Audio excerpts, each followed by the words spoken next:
पंचगंगा नदीतील वाढत्या प्रदूषणाविरोधात दाखल केलेल्या तक्रारीच्या अनुषंगानं इचलकरंजी प्रांत कार्यालयामध्ये होणाऱ्या 27 तारखेच्या सुनावणीत निर्णय न घेतल्यास मजरेवाडी तालुका शिरोळ येथील कृष्णा पाणी योजनेच्या उपसा केंद्रातून होणारा पाणी पुरवठा रोखून कार्यालयातच 1 मे पासून आमरण उपोषण करण्यात येणार असल्याचा इशारा देत आंदोलनात ग्रामस्थांनी सहभागी होण्याचं आवाहन आंदोलन अंकुशचे धनाजी चुडमुंगे यांनी आयोजित पत्रकार परिषदेत केलं।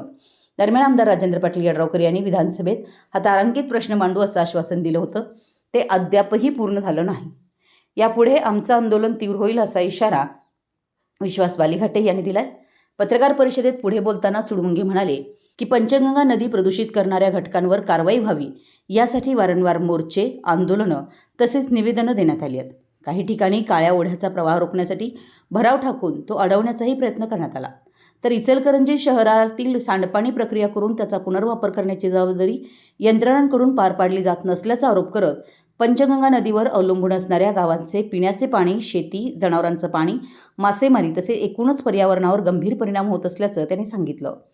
यावेळी राकेश जगदाळे, राजू वावळे, सुनील कुरुंदवाडे, शीतल हळिंगळे, प्रभाकर बंडगर, अविनाश पाटील, गोपाळ चव्हाण, रशीद मुल्ला, अभय पाटुकले, बंडू बरगाले, अय्यूब पट्टेकरी, एकनाथ माने आदी उपस्थित होते।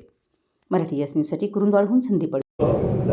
आजच्या कुरुंदवाडच्या पत्रकार परिषदेचा उद्देश हाच होता की 1 तारखेला जे आपलं उपोषण होणार आहे कुरुंदवाडच्या जागेला, त्याच्या अनुषंगानं आपल्या सगळ्या पत्रकारांना एक माहिती द्यावी आणि त्याचबरोबर 27 तारखेला प्रांतसाहेबांनी एक सुनावणी लावलेली आहे आणि प्रदूषण मंडळ, इचलकरंजी महानगरपालिका आणि प्रोसेस मालक या सगळ्यांची एक सुनावणी नोटीस काढलेली आहे आणि सार्वजनिक उपद्रव तुमच्यामुळे निर्माण व्हायला लागला आहे आणि याबद्दल तुमचं काय मत आहे, तुम्ही कारवाई करणार आहे की नाही विचारण्यासाठी प्रांतांची बैठक आहे। या सुनावणीला आम्ही सुद्धा हजर राहणार आहे, पुराव्यासह आम्ही हजर राहणार आहे। प्रदूषण मंडळाचे जे रिपोर्ट बघितले तर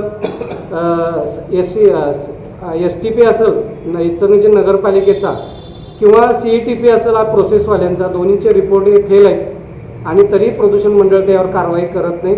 त्या दिवशी आम्ही हे सगळे अहवाल तिथं प्रांताच्या समोर हजर करून तातडीने हे प्रकल्प बंद व्हावेत आणि इचलकरंजीचं जे प्रदूषित पाणी आहे काळ्या ओढ्यातून आणि लक्ष्मी ओढ्यातून येणारं पाणी हे पूर्णपणे बांध घालून इचलकरंजी महानगरपालिकेनं अडवावं आणि ते पाणी कुठं न्यायचं ते त्यांनी त्यांचा विचार करावा।